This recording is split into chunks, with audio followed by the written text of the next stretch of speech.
উত্তরবঙ্গ পাহাড়প্রেমী মানুষদের কাছে এ যেন এক টুকরো স্বর্গরাজ্য।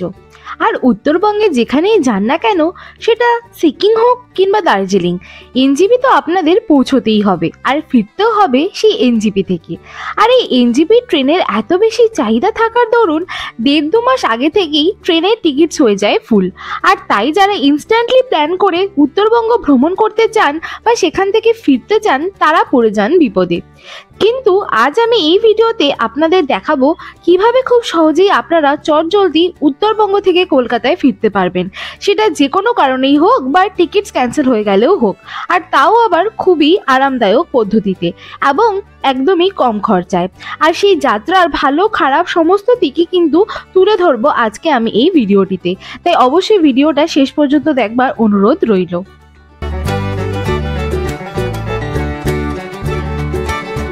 Hello guys, welcome back to my channel. This is me Mandirani or with me Talkative. So guys, currently এখন আছি আমি গাড়িতে, দেখতেই পাচ্ছ আমার চারপাশে জাস্ট ফগি হয়ে রয়েছে। তো আমি ছিলাম 24 আওয়ার্স এর জন্য দার্জিলিং এ, কিন্তু এখন দার্জিলিং থেকে ফিরবো হচ্ছে কলকাতাতে। চোখ মুখের অবস্থা থেকে বুঝতেই পারছো প্রচন্ড ছোট ট্রিপ ছিল বা প্ল্যানিং ছিল অনেক কিছু। সে সমস্ত তো যা যা করেছি অফকোর্স আমি সমস্ত ভিডিও করেছি, তাই সেগুলো যদি এখনো না দেখে থাকো অবশ্যই সেই ভিডিওস গুলো দেখে নিও, অলরেডি আপলোড হয়ে গেছে আই গেস। তো আজকে এই ভিডিওটাতে আমি তোমাদেরকে দেখাবো যে তোমরা যদি ট্রেনের টিকিট না পাও তাহলে কি করে ইনস্ট্যান্টলি তোমরা বাসের টিকিট বুক করে শিলিগুড়ি থেকে কলকাতায় পৌঁছতে পারবে, কতটা টাইম লাগছে, কত টাকা লাগছে, বাসে কি কি সুবিধা রয়েছে অসুবিধা রয়েছে, সমস্তটা কিন্তু আজকে আমি তোমাদেরকে এই ভিডিওটাতে দেখাবো। তাই অবশ্যই কিন্তু ভিডিওটা শেষ পর্যন্ত দেখতে ভুলো না। আর যদি প্রথমবার আমার চ্যানেলের সাথে হাই আই এম মান্দিরা, অবশ্যই চ্যানেলটাকে সাবস্ক্রাইব করে দিও। তো চলো কথা না বাড়িয়ে শুরু করা যাক আজকে video. So without any further delay let's get to the video.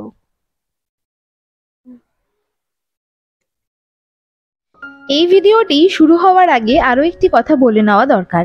এই ভিডিওতে যেমন আপনাদের দেখাবো যে আপনারা শিলিগুড়ি থেকে কলকাতায় যদি টিকিট না পান বা ক্যান্সেল হয়ে যায় তাহলে ফিরছেন কি করে, সেরকমই কিন্তু কলকাতা থেকেও আপনারা শিলিগুড়িতে এসে পৌঁছবেন কি করে সেটার একটা ভিডিও ইতিমধ্যেই আমার চ্যানেলে আপলোড করা রয়েছে, তো সেটা অবশ্যই একবার দেখে নেবেন। এইবার আসি এই ভিডিওর কথায়।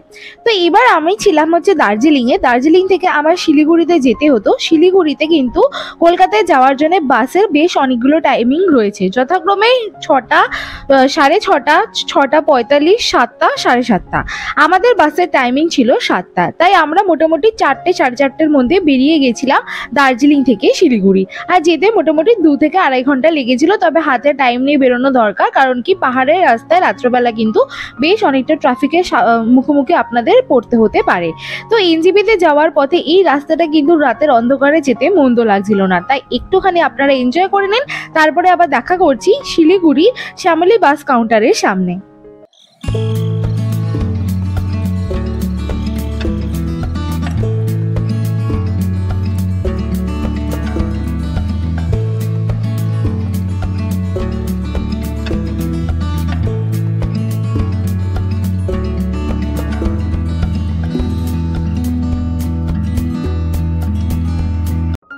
মোটামুটি 2.5 থেকে 3 ঘন্টা জার্নি করার পরে আমরা ফাইনালি পৌঁছে গেলাম শিলিগুড়ির এই যে শ্যামলীর বাস কাউন্টার রয়েছে সেখানে।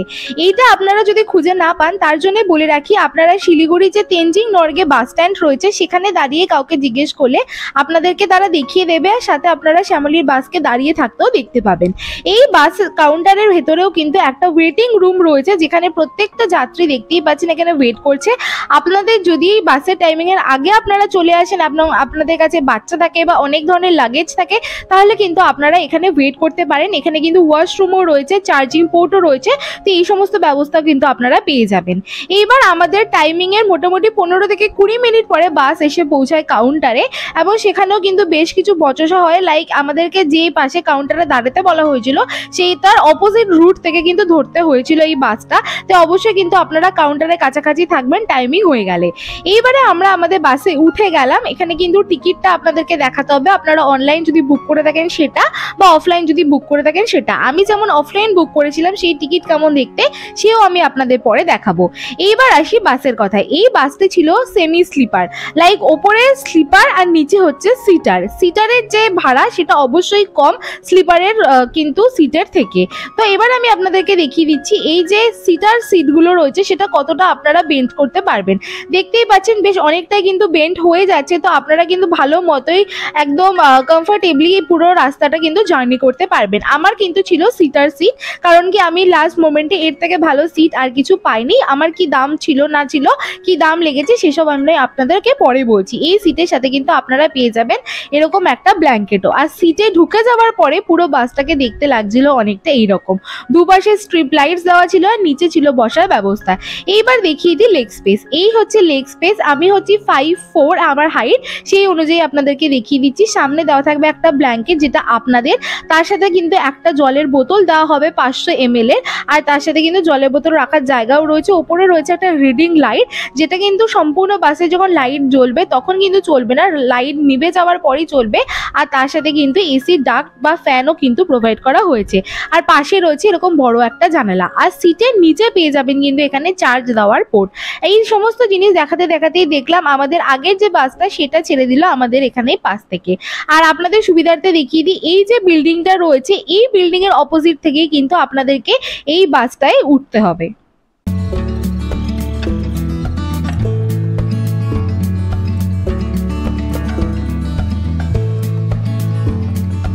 আমাদের বাসটা ছাড়ার কথা ছিল 7টায়, কিন্তু ছেড়েছে 7:33-এ। আধ ঘন্টা মতো লেট হয়েছে সমস্ত লাগেজ তুলে, এবং বাসটা আসতেও যেহেতু অনেকটা লেট হয়েছিল। তো যাই হোক, 7:30টার সময় আমাদের বাস কিন্তু রওনা দিল শিলিগুড়ি থেকে কলকাতার উদ্দেশ্যে।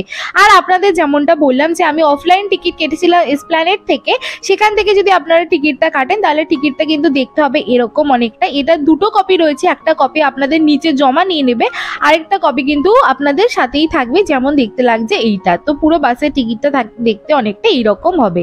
আর আমি যেই সময় ট্রাভেল করছিলাম সেই সময় কিন্তু শিলিগুড়িতে বেশ কিছু অনুষ্ঠান হচ্ছিল, সেই জন্য রাস্তায় কিন্তু বেশ অনেক সুন্দর সুন্দর সাজানো পার্কের দৃশ্য আমি দেখতে পেয়েছি, সেগুলো আপনাদের জন্য একটুখানি তুলে ধরলাম।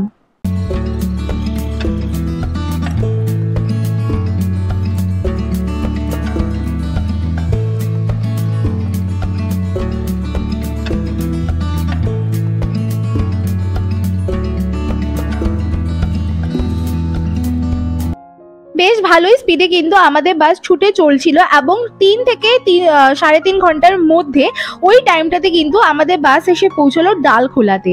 আপনারা যদি শিলিগুড়ি থেকে কলকাতায় আসেন তাহলে কিন্তু আপনাদের ডিনার ব্রেকের জন্য বাস দাঁড়াবে এই ডালখোলাতে। তবে যে কাউন্টারটায় দাঁড়িয়েছিল বা যে ধাবাটায় দাঁড়িয়েছিল সেখানে কম করে 10টা শুধু শ্যামলীর বাস দাঁড়িয়েছিল, আর অন্যান্য অনেক বাসে দাঁড়িয়েছিল। তো এখান থেকে আমরা আমাদের ডিনার করে নিয়েছিলাম। এবার আপনাদেরকে দেখিয়ে দিই, আমাদের বাসটা কিন্তু সামনে থেকে দেখতে ছিল অনেকটা এইরকম। যেহেতু ঢোকার সময় অলরেডি অনেকটা দেরি হয়ে গেছিল, তাই ভেতরে ঢুকে ভালো করে দেখাতে পারিনি, তাই আরেকবারও আপনাদের সুবিধার্থে আমি ভালো মতো উঠে দেখিয়ে দিচ্ছি। ওপরে যে আপনারা স্লিপার যে সিটস গুলো দেখতে পাচ্ছেন সেগুলোর দাম কিন্তু বেশি, মোটামুটি শুরু হচ্ছে 2000 থেকে যাচ্ছে আপ টু 3.5K মতো, মানে 3500 মতো। আর নিচের যে সিটস গুলো রয়েছে সেগুলো কিন্তু 1200 থেকে 1500 টাকার মধ্যে আপনারা পেয়ে যাবেন। একদম লাস্ট মোমেন্টে কাটলে হয়তো বড়জোর আপনাদের 1800 টাকা দিতে হতে পারে। আর এই সিটগুলো যেমনটা বললাম, একদিকে রয়েছে দুটো, আরেকদিকে রয়েছে সিঙ্গেল সিট, লাইক একটাতে কাপল সিট, একটাতে রয়েছে সিঙ্গেল সিট। আর পুরো ওভারঅল বাসটা দেখতে ছিল অনেকটা এইরকম।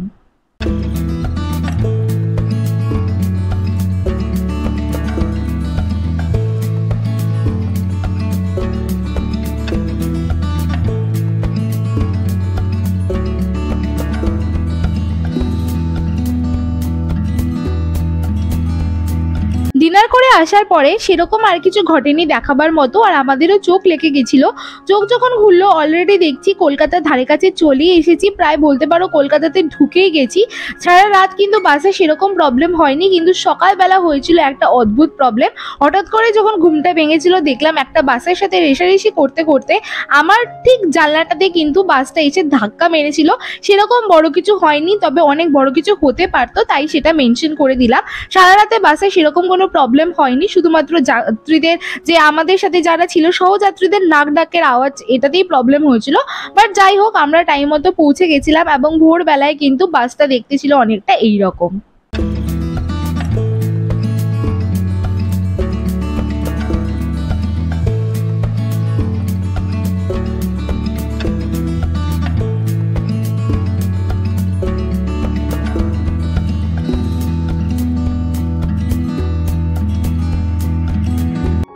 আর দেখতে দেখতেই 6টার মধ্যে কিন্তু বাস আমাদের ঢুকে গেল কলকাতা বিমানবন্দর চত্বরে। সারা রাত কিন্তু সেরকম আর কোনো প্রবলেম হয়নি, বেশ ভালোই কিন্তু আমাদের এই পুরো জার্নিটা ছিল। তো চলো একেবারে দেখা করছি স্প্ল্যানেডে নেমে।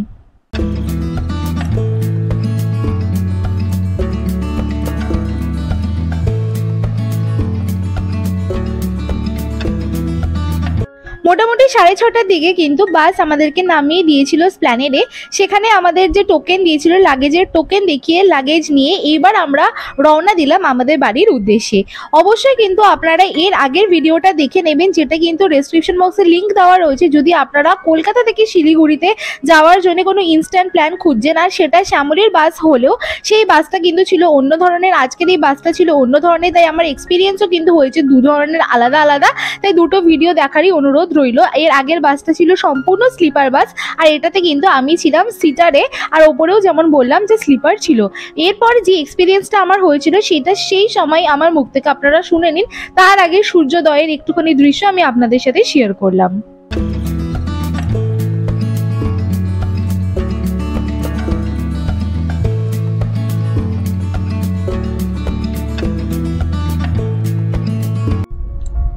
সো গাইস, নেমে গেছি, এখন রয়েছি ক্যাবে। তো বাড়ির পথে এখন ফিরছি। কয়েকটা পয়েন্টস আমি তোমাদেরকে বলে দিতে চাই, তাই জন্যই একটা ভালো মতো আমি আউটরো করছি। তো আমাদের বাসটার যে টাইমিং ছিল সেটা ছিল 6:45 কালকে সন্ধ্যেবেলায়, বাট বাসটা আসতে লেট করেছে। তো 6:30 আর 6:45 বাস দুটো একসাথে ছেড়েছে অ্যারাউন্ড 7:30টার সময়। তো তখন ভেবেছিলাম হয়তো অনেকটা দেরি হয়ে যাবে, বাট দেরি তো হয়নি, মোটামুটি 7টার সময় কিন্তু পৌঁছে দিয়েছে। একটুখানি হালকা রাফ ড্রাইভিং ছিল, তো সেটার জন্যই হয়তো তাড়াতাড়ি পৌঁছেছি। তো সেটা একবার মাথায় রেখো যে টাইমিং এর আগে মোটামুটি পৌঁছে তো দেয়, বাট একটুখানি হালকা হার্শ ড্রাইভিং তো হতে পারে, তো ফেস করতে হতে পারে আর কি। অ্যান্ড সেকেন্ডলি হচ্ছে যাওয়ার সময় যদি তোমরা ভিডিওটা দেখে থাকো, আমরা গেছিলাম হচ্ছে স্লিপার বাসে, বাট এসেছিলাম হচ্ছে স্লিপার আর সিটিং এরকম বাসে, আর আমাদেরটা পড়েছিল বেসিক্যালি সিটিং এ। তো sitting is not that much comfortable, like leg space অনেকটা থাকলেও অতটা কমফোর্টেবল কিন্তু না। যতটাই বেন্ড করতে পারো না কেন, শরীরে বডি এক কিন্তু হতেই পারে। তো সেগুলো একটুখানি মাথায় রেখো। প্লাস তোমরা একটা জল পেয়ে যাবে সেখান থেকে, প্লাস একটা ব্ল্যাঙ্কেট পেয়ে যাবে। তো এই সুযোগ সুবিধাগুলো রয়েছে। মাঝখানে দুটো জায়গাতে স্টপ দিয়েছিল, একটা হচ্ছে ডালখোলাতে আর একটা হচ্ছে কৃষ্ণনগরে। তো ডালখোলা ওয়াজ for dinner and washroom, and Krishnanagar only for washroom. তো এই হচ্ছে মোটামুটি ব্যাপার। আর যে প্রাইসটা থাকে সেটা কিন্তু ভ্যারি করে। আমি যে প্রাইসে পেয়েছি তার থেকে তোমরা কমও পেতে পারো, বেশিও পেতে পারো, তাই আমি প্রাইস সেখানে বলছি না। আমি লাস্টে ভিডিও শেষে মেনশন করে দেবো মোটামুটি একটা অ্যাভারেজ, যেটা অফ সিজনে কি থাকে আর অন সিজনে কি থাকে। তো এই ছিল ওভারঅল ইনফরমেশন। ভিডিওটা যদি ভালো লেগে থাকে অবশ্যই সেটা লাইক করে দিও, সাবস্ক্রাইব করে দিও আমার চ্যানেলটাকে, তারপর সেটা ছোট্ট বেল আইকন আছে সেটাকে ক্লিক করে দিও। আর please ignore my this face, কারণ কি সারা রাত বাস জার্নি করেছি, এক ফোঁটাও ঘুমাইনি। লিটারেলি যতটা কমফোর্টেবলি যাওয়ার সময় গেছিলাম ততটা আনকমফোর্টেবলি এসেছি। Not for the space and all, পুরো যাই হোক, overall experience was not that great. তো ঘুম তো একদমই হয়নি, তার জন্য হালকা একটুখানি ডিজি ডিজি লাগছে। তো যাই হোক, দেখা হবে খুব একটা তাড়াতাড়ি নতুন ইন্টারেস্টিং ভিডিওর সাথে। Bye bye.